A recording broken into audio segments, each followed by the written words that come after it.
So I'm very pleased today to welcome Drew Howick as our guest presenter. He's going to do a great program about what does it mean to be a great consultant. I've known Drew for 8 or 9 years now, and he's been doing consulting all around the world for 30 plus years, including 6 years as a critical part of the Patina team. And Drew has done work for hundreds of organizations, large and small.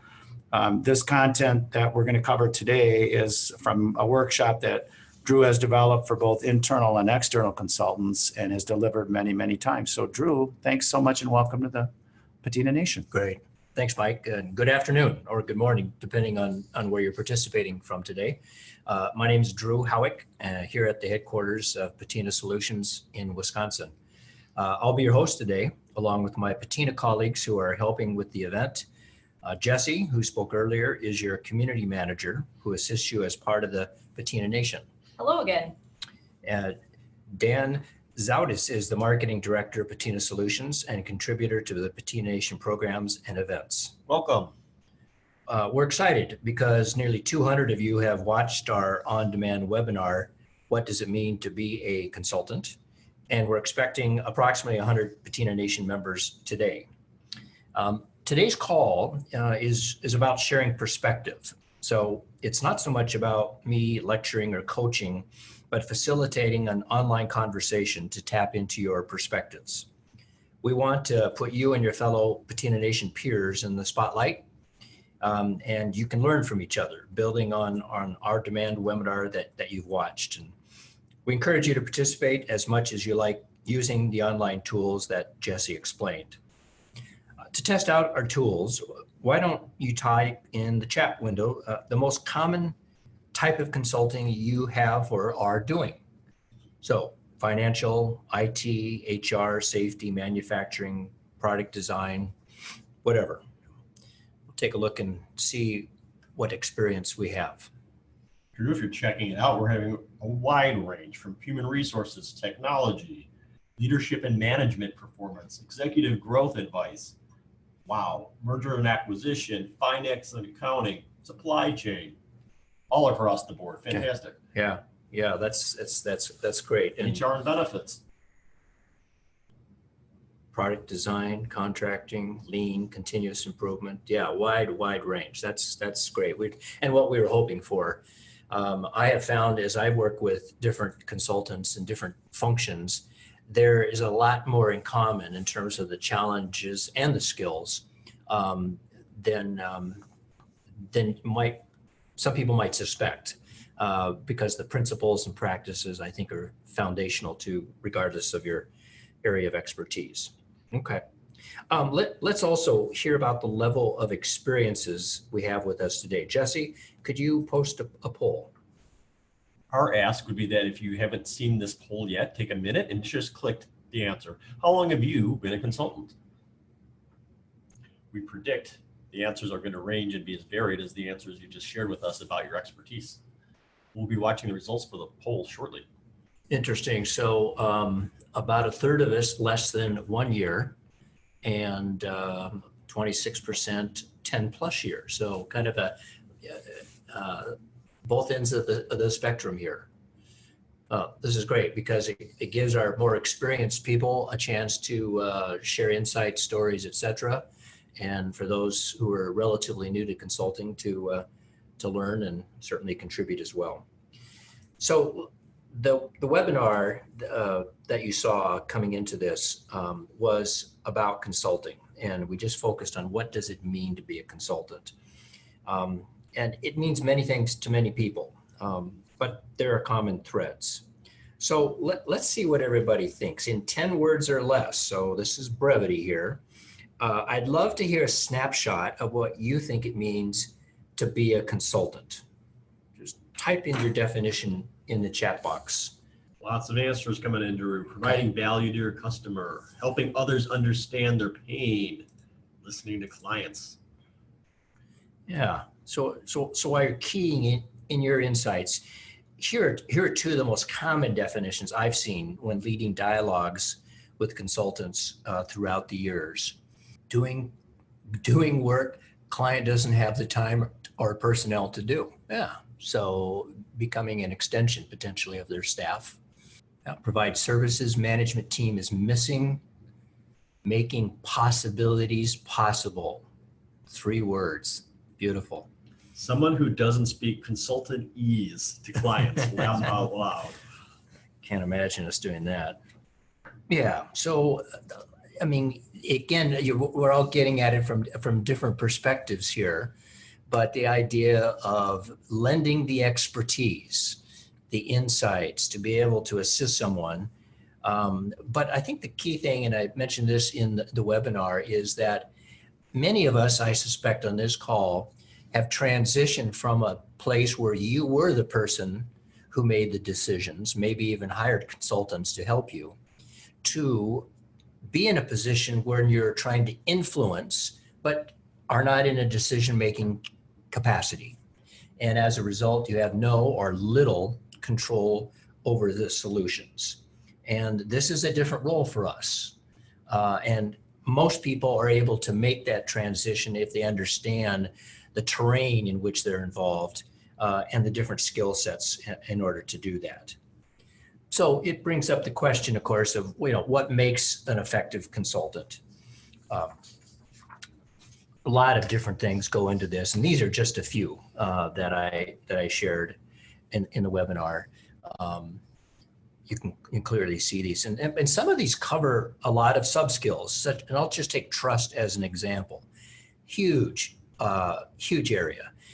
Books, articles have been written just on the whole area of building trust and devoted to that subject as stuff. And listening skills, I think, would be one of the subsets, for example, in building trust, using reflective nonverbals, keeping commitments, showing care in the work we do, and so on. Yeah, understand problems if you are aligned to get to resolve them.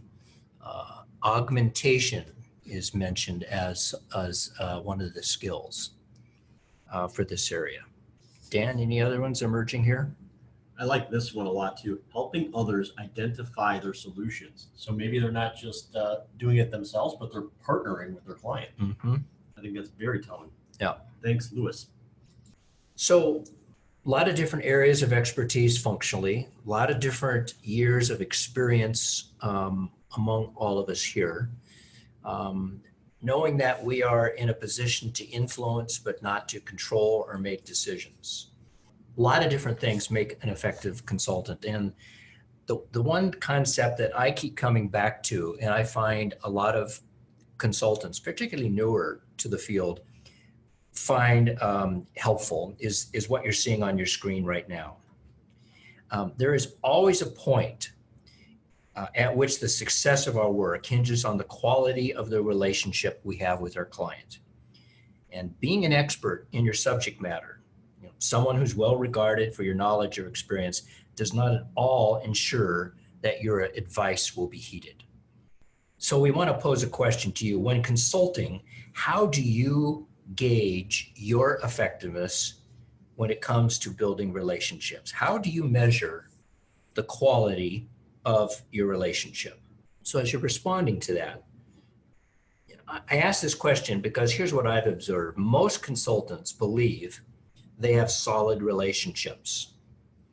So that makes me wonder. We focus a lot on the rational side of our expertise. That's why we're hired. But what we're really trying to get at here is that emotional side of that relationship, the affective, the feelings that are involved, the feelings the client has for you, and vice versa, the feelings you have for your client, and how that impacts that relationship. Really good answers across the board, Drew. It's not, I think things we would expect. Repeat business was the number one answer I'm seeing frequently. Clients call me when a person opens up and shares the real pain that they're experiencing. Yeah, great forms of feedback. And that's what all these are, aren't they? There's some form of feedback. Getting hired to do more work. I worked with a large consumer product company here in Wisconsin for years. And it was one of the most rewarding relationships that I had because I did over 300 different projects for them over 20 years.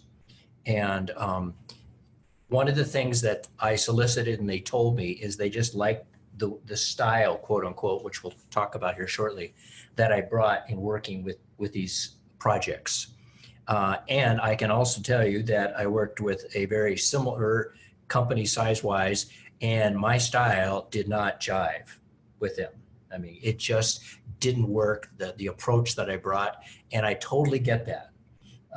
But you have to understand that there's that click clash, there's that chemistry, i.e. the relationship is the wiring that really comes into play. I had the same areas of expertise, the same background, but the relationship in some cases worked, in others it did not. Well, how'd you course correct that, Drew? I course corrected by working more with the organizations where I clicked, because my style was what it was. I mean, you know, even though I tried to adapt at times, it was just a stretch. And I'll tell an anecdote later in this about the whole concept of expertise versus collaborative style as we work with that. I love this insight somebody shared. Results that answer the questions that the clients asked, and also the ones that they don't. What do you think about that? Mm-hmm. Answering the questions clients asked, but also the ones they didn't ask. Yeah, and that's where our job comes into play, is to ask the questions to get at the information you need to do a good job. Because sometimes the client will tell us what they want, but not necessarily what we need in order to get the job done. Yeah. So in the online webinar that I hope you had a chance to look at before this session, we talked about an opportunity to participate in an exercise reflecting on a recent client experience you had. And the content of this was based on ideas from the work of Dr. Edward Schein. The role you play as a consultant may change from client to client. And he really unpacks this whole area of what he calls process consulting, where he was really interested in other roles that we may play besides an expert role. So we're going to quickly review that survey. Hopefully you took it. Sure, and there's going to be 2 slides here. I'm going to hold these both up for about 10 seconds. So this is page 1.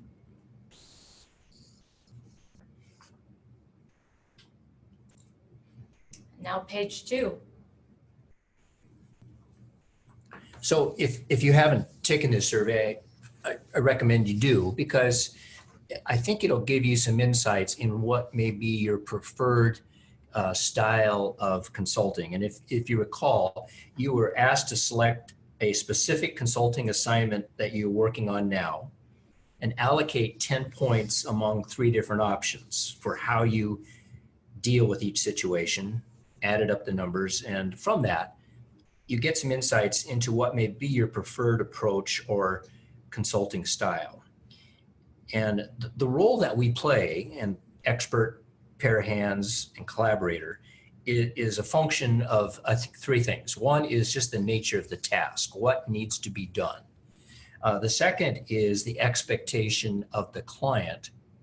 And the third is your preference. And my experience has been all of us have a preference among those 3 that we are most comfortable with. And that may be our fallback position when we're in that relationship with that client. Let's take a closer look at each of these 3 roles, and starting with the expert. I won't go over and read all of these. I think they're pretty clear, but I mean, the expert role is somewhat akin to a doctor-patient kind of relationship. Here's the issue, this is what's wrong, what needs to be done. And so when experts come into play as a consultant, they're there to fix something. They tend to be able to move at their pace, they're in control, or at least are influencing a lot. And there's usually not a challenge. How can you challenge the expert, right? That's why you were brought in. The disadvantage to this, although you can see, is that it rarely builds relationships. And when you're in there and looking at fixing or improving situations that require human involvement, you know relationships are going to need to be addressed in that consulting experience. So I'd be interested if you see other advantages, and if you can give some examples, or other disadvantages of this expert role.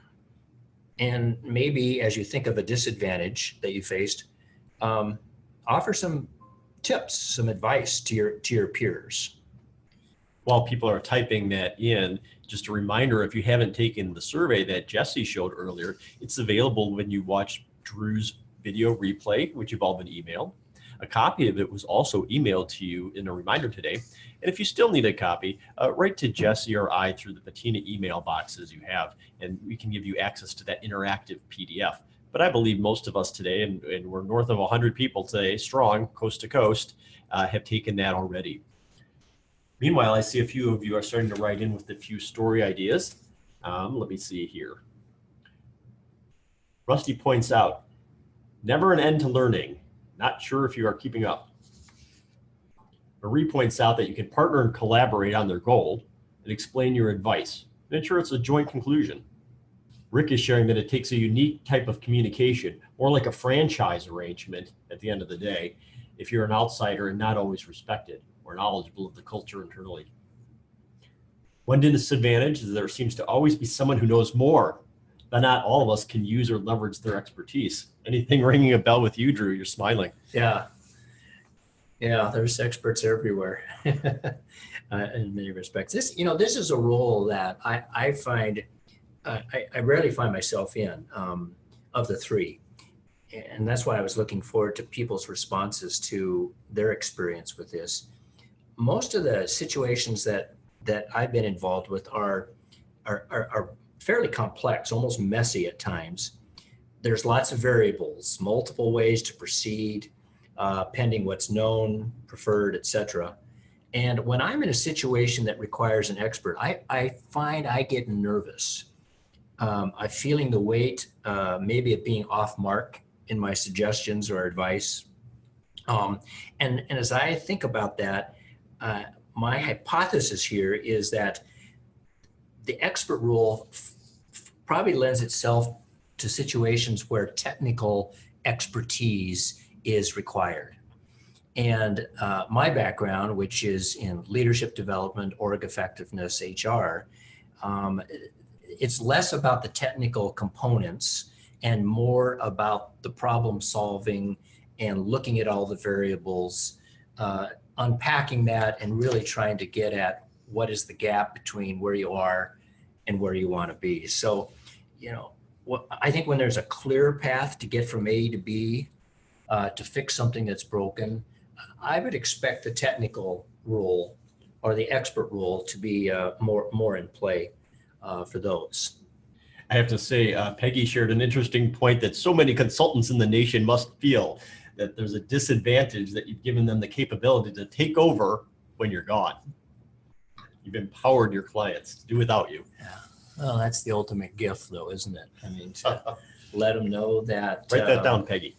Because you could argue that the ultimate satisfaction is them saying, thank you, we are now in the ability to move forward with this information without you. But hopefully you did such a good job. A similar kind of head scratcher, they'll give you a call and the same thing will repeat. Yeah, great. Let's move to the other role that Shine talks about, called the pair of hands role. And here the situation is, and again, same question we'd like to ask you to share is other advantages you've experienced or disadvantages of being a pair of hands and some of the things that you might be able to share about this. But as you can see, the pair of hands, most of the pre-work or most of the assessment has already been done. The solution is prescribed and they're looking for someone to be an augment of their staff. In fact, someone mentioned that earlier when we talked about the role of a consultant. And that's what a pair of hands is that it's clear we're short on staff or we're short on time, and we need someone who's got the competence and the capability and the confidence to execute. But you are dependent on the ability of others for the diagnosis. If they say, here's what we need to be done, you can do a great job of that, but it doesn't necessarily mean you're going to get the results because it could have been diagnosed incorrectly. One of the patterns I've experienced when I find myself in the role of pair of hands is that it's driven either by a short time frame or sometimes even a lack of interest and availability of the client. So the client defines the solution, determines if I'm the right person to do the work, lays out expectation, and leaves the rest to me. And when I was newer to consulting, I thought this was great. It's efficient use of time, focus on the solutions, get the credit. But more than once, I have to admit, I experienced how this hands-off approach was not in my best interest, and more importantly, the interest of the client in creating a sustainable solutions. We hear people talking about skin in the game. This is an example where a partner doesn't necessarily have the skin in the game. And when that's the case, I have noticed that the follow through, the reinforcement, the consistency of the message isn't there. So pair of hands, short term, I think it can be fairly efficient, but long term, I question sometimes the sustainability. And when I leave, I'm sometimes very curious, how did that go? You know, did we hit the results? Did we get the what the client was looking for? I think Colin has some interesting insights I'll read with you, Drew, and maybe you can comment. Colin shares that he finds expert and collaborator roles don't stand alone, but it's best to provide a balanced blend. He points out that a pair of hands may be the role that stands alone. So that's one thought. And he also echoes one of your comments that the scapegoat risk is real, not satisfying. It sounds like he has some personal experience on that. Any thoughts? Yeah, I've too come away after a project, and even though I did what was done, it wasn't as rewarding for me. And that may be just because my preference is to get in there and figure out what's the real issue here. I'm concerned when someone says, here's the issue. I want to learn more. Why is that the issue? How do other people perceive it? Is it possible there are other variables that might affect it, et cetera? Tom has two interesting points as well. He lists an advantage and a disadvantage. He notes that an advantage is that there are likely more pair of hands opportunities and clients can more easily budget for them as they tend to have urgency. That makes sense. Disadvantage, Tom points out, they can be viewed as a commodity and a resource that could be easily discarded. Yeah, that's the value that you're feeling you're adding in doing it. And I've been in this role, and I suspect many of you have been a pair of hands. You can reach your own conclusion about how rewarding that is. I think sometimes you get it. I understand you're short. I'm happy to roll up my sleeves, get in there, do it. If this was the case a lot of times, maybe not a lot of perceived value, at least from a rewarding perspective. The third role that Shine talks about is the collaborative role. And again, very interested to hear from you on what you see as the advantages, disadvantages of this particular role. Clearly, I mean, this gets at the heart of a relationship. A lot of communication is shared. When issues come out, you bring them up and you dialogue and figure out what it all means. It's a partnering role. So there's a lot of agreement that needs to be reached, and expectations, roles, action plans, etc. But it's got some downside, clearly. It just takes more time to function in this role. And if someone is light on time or just is not available to work those things through, this becomes, it may not even be an option to our client at times. And some clients don't see the value of, I use the phrase holding hands, of building the relationship with the client. They want a solution, don't care how it gets done. You're the expert, let's figure it out. I'll just share an example why people are responding to their experience with this role. And the example was me assuming the role of a collaborator and it not working. And it involved a very significant change effort in a department where people were asked, we were asked as a client team to advise them on steps in a change process. So the non-technical aspects of the change.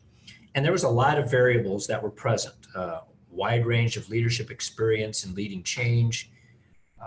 It impacted staff in multiple geographic locations. There was inconsistent timing or understanding of the nature of the change, et cetera, et cetera. So there was a lot of variables. Because there were so many variables, my approach was to facilitate a discussion with the top leadership on this of this department and create a decision matrix, basically, of next steps, because it wasn't really clear what was the right next step. But I was confident I could collaborate with the client to figure that out. So about 15 minutes into this process, the senior leader stopped me and expressed his clear disappointment that I had not come prepared to make very specific recommendations on the steps, the timeline, ownership, essentially a project plan. He was expecting an expert-driven project plan with a path to the solution. I was bringing a collaborative, let's figure this out together. And it didn't work, essentially. And that to me was a huge learning experience that not everyone might value that collaborative role, even in clarifying and creating a project plan. And the expert role in this case was the one that was desired. Jill pointed out earlier in this conversation, and by the way, please continue to share your thoughts, even if we can't address each point, because Drew has got so many good insights rolling in. You can share with each other and learn from the scrolling bar for certain. Jill just very nicely and summarizes saying, as part of the collaborative role, that's how she builds trust. That's how she builds trust, by being a collaborator. John writes with this an example that being a collaborative role requires a champion in the organization who will defend you against the pressures from other execs who want to jump in and take a faster solution. Yeah. Any thoughts on that, Drew? Well, that, and I'm also looking at Peggy's comment. Some organizations don't have a collaborative culture, so this style can be a culture clash. And Peggy, that's exactly what I was alluding to earlier. The one client, they approached their culture, their consulting relationships with their culture of collaboration. The other, the example I gave, that was not how they did business. And in fact, I talked to other consultants who would work with that latter organization. They said, oh yeah, that's the way they do business here. I think Rusty has a very nice takeaway. So it seems it's necessary to get clarity on what's on the expected role for the consultant ahead of time. Do you do that now? Well, I'd like to think so. But it goes back to the contracting component with your client is clarity on roles, expectations, timelines, protocol, communication, things we didn't get into in this first webinar. But to me, that whole contracting component is really critical. And that's where I think clarity on roles comes into play. So to Rusty's point, finding out, we may not use these terms, expert, pair of hands, collaborative, but what is it that they're looking for from me? You know, what are the characteristics that I need to exhibit that you would find most value? So again, this isn't your technical expertise. This is more about the relationship, the expectations of one another. And I would add vice versa. The consultant saying, here are my expectations of you. Here's what I need from you in order for this to be a successful project. Teamwork. Okay. You probably have a preferred mode of operation. And so we're curious, what is your preferred method? Let's take a poll. Jesse, could you show the survey the Patina Nation members took in case anyone needs a refresher? Yeah, we have some votes coming in of what role did they play. While these are coming in, what's interesting, Drew's given versions of this presentation coast to coast for years. And it'll be interesting to see how these results with today's coast to coast virtual group stack up against what you've seen in person, Drew? So I'd love to hear a comparison and contrast once Jesse gets the numbers pulled. Thank you again to everybody who's participating. Again, we have more than 100 people throughout the USA chiming in today virtually. Continue to add your comments on the side and take part in the poll. And we'll give this another 10 seconds. So 69% collaborative role. Yeah, that's been my experience in doing seminars as well.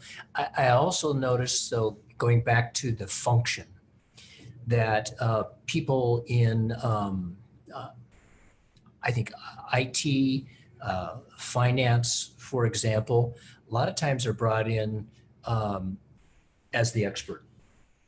And I'll compare that to, for example, org effectiveness, HR, and so on, where they're looking for more collaborative. When I used to do a lot of training and development work and designing seminars and so on for organization, that was an extremely collaborative work. And I fortunately had the ability to walk from some clients who basically wanted to give me data and said, here, design something to accomplish these objectives. An expert I found, or at least my perspective, I couldn't do it without a collaborative relationship. But again, I think that's being real clear. And as Doug, you mentioned here, creating and utilizing a scope of work is a great tool for clarifying contracting, if you will, on expectations.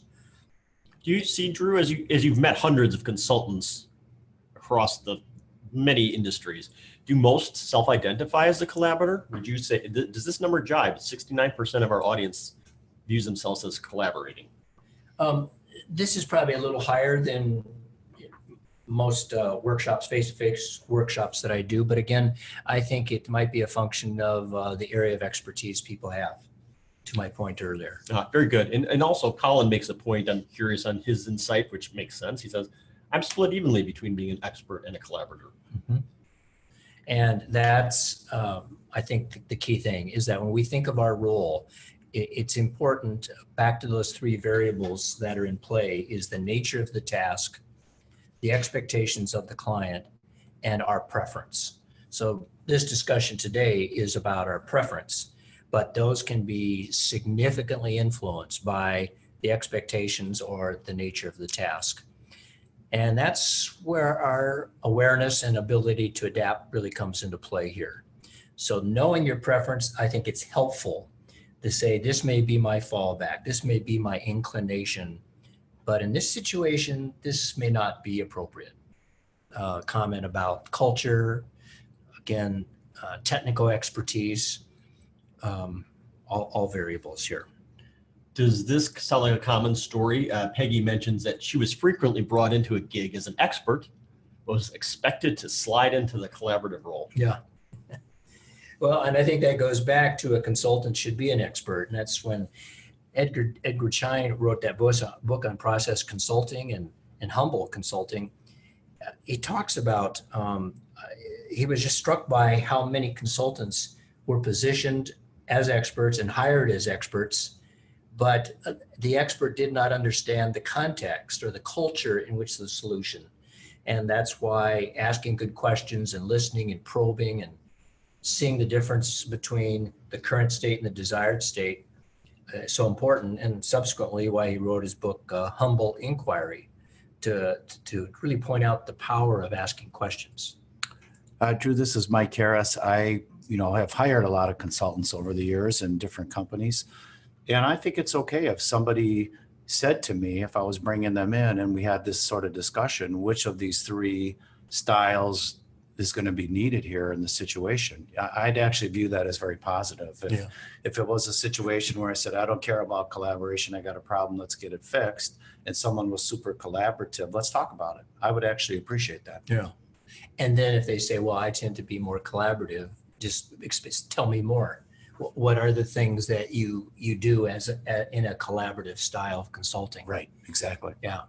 Jesse put up a slide on some comments that people have shared with us about learning more about their consulting style and the inventory that you took.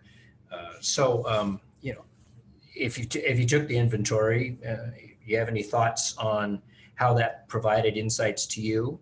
Was anybody surprised when you took the survey and thought, whoa, I thought I was collaborative, but I tend to be more expert, or vice versa? It struck me when I was reading these notes, and these were pulled from several hundred responses that you gathered through the years. It just seems like this approach caused some self-reflection and eye-opening experiences for a lot of the people who partook. Peggy's comment, I think it's important to know what style you might not want to play or know enough to play, and be willing to be honest with the client. And that goes back to the comment I made earlier. Sometimes they're looking for an expert. I tend not to, knowing myself, function well in that role. And that's very helpful for me and ultimately the client to say, maybe there's someone else that I could recommend to you for this. Okay. So much of today's webinar is about inspiring each other with ideas, fresh perspective. Let's share a few thoughts. First, I encourage you to take this poll so you know which of these books today's audience may have read. And here are some that I go back to on occasion. So if you have a book that you've read or a favorite takeaway, this would be the time to share that information. And if you could recommend any other reading suggestions for consultants and advisors, please feel free to offer that as well. I'd love to hear your recommendations. Who your recommendation is for, and other resources that you found helpful.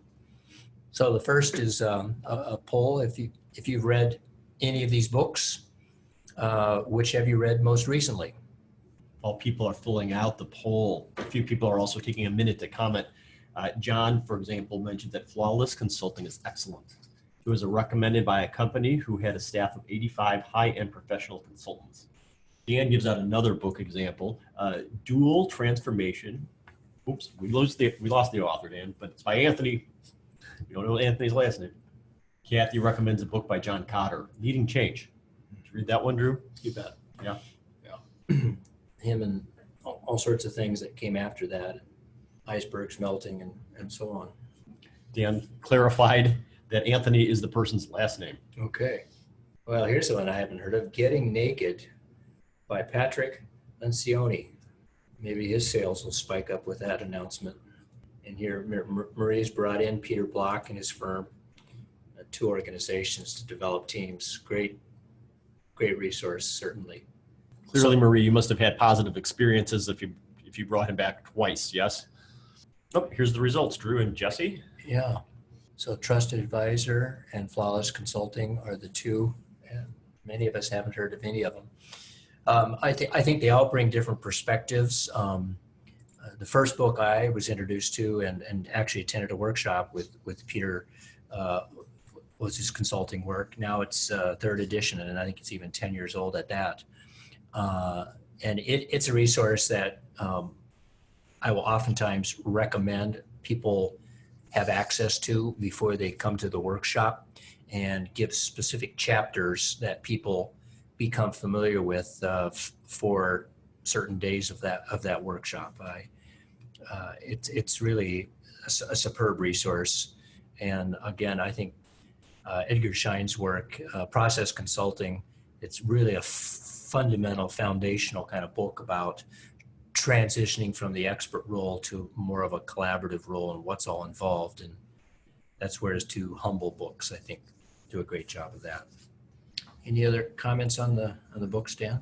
Nothing surprising. Thank you for everybody who are making recommendations. Hopefully you're all taking some notes along. If anybody is inspired by some of these suggestions, Colin recommends The Springboard by Stephen Denning.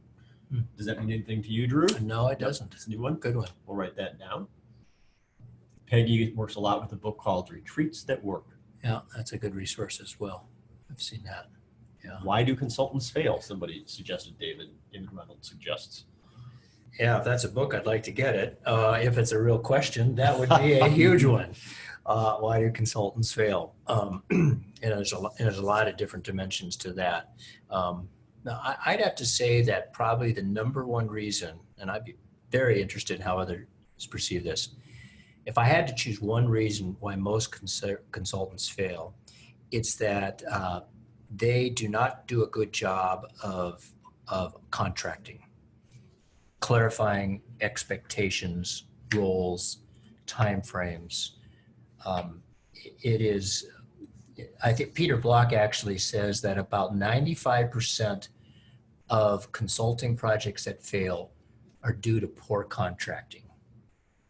And I would suspect that he might even be low.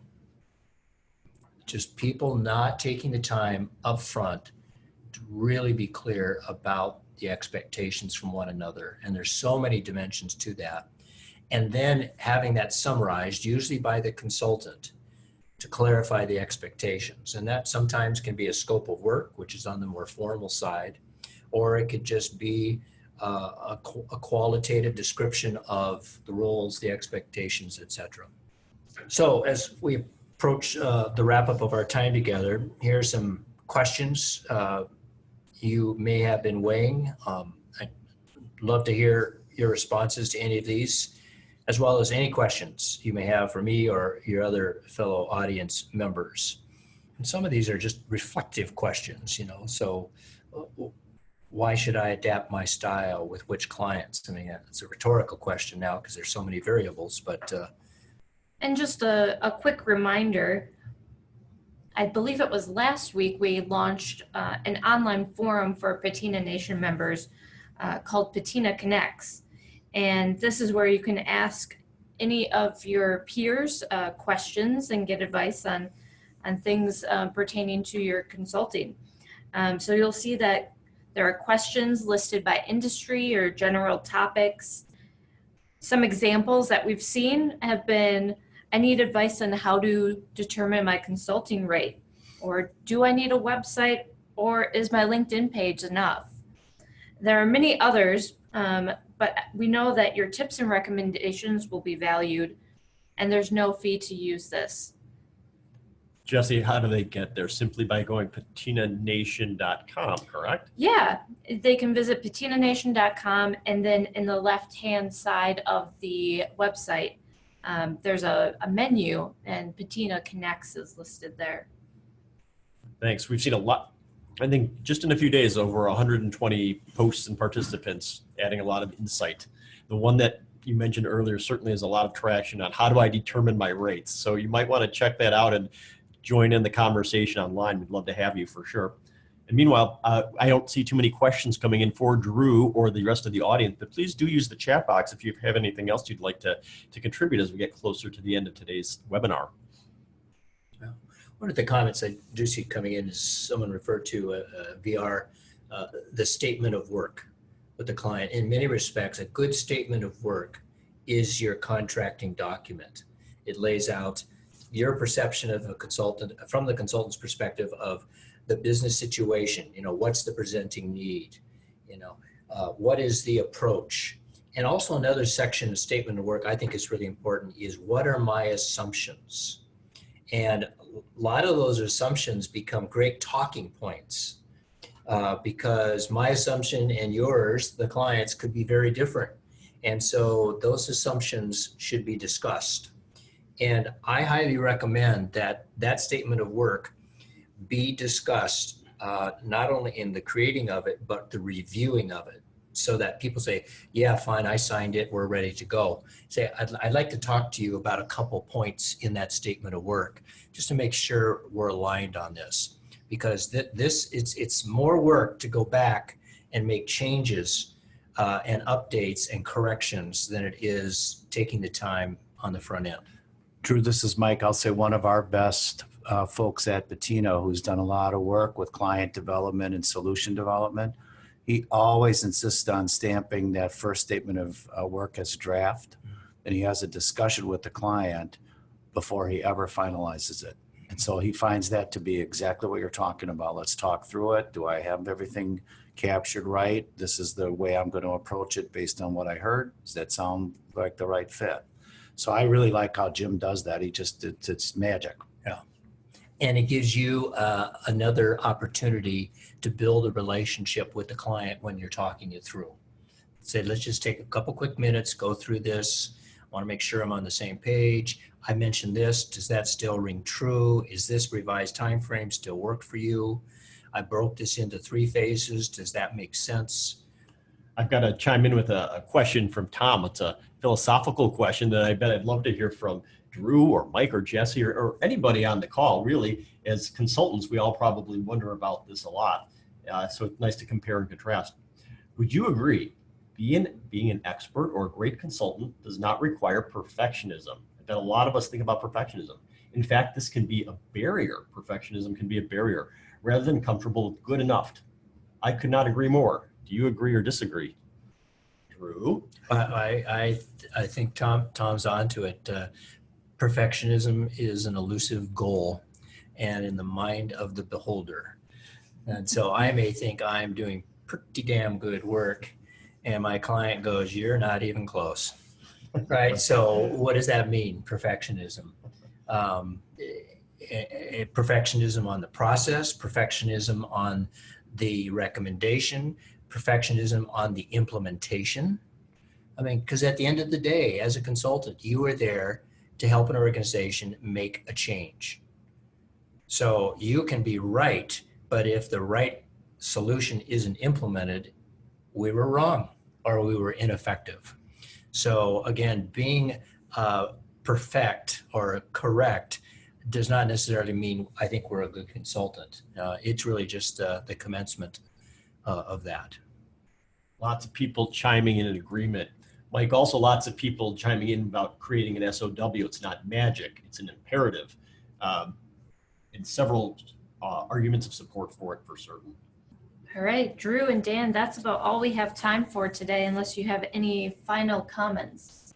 No, the webinar that online and this that you participated in was really just trying to level set some basic understanding of what does it mean to be a consultant and to just be aware of some of the frameworks for it. There's many other components which might become available to you at some point about things like contracting and using questions to get at root cause or gap analysis and so on. All those are different perspectives of this, but hopefully this just sets the framework to think about ourselves in the role we're playing now that we're out of a leadership or a decision-making position. It's a different world. And they do not necessarily translate from being effective as a decision maker to being effective as a consultant. And that was the purpose of this, was to get us thinking a little bit differently about this and how we can be successful. Excellent. Well, Drew, we want to thank you for taking time to come in today and to share these great insights and also to do the video webinar that everybody had a chance to look at. So we'd ask everybody to complete this very brief post-event survey that you'll see in a few minutes or today sometime, right, Jesse? Mm-hmm. Yeah, and it's just good for Drew to get feedback and for us to get feedback so we can continue to tailor the programs to really meet your needs. So thanks again, everybody, for being with us today and for being a member of Patina Nation. And don't forget to visit patinanation.com. There's a lot of great stuff for you out there. Thanks, everybody. This has been a presentation of the Patina Nation. To watch more content like this or for more information, please visit us online at www.patinanation.com.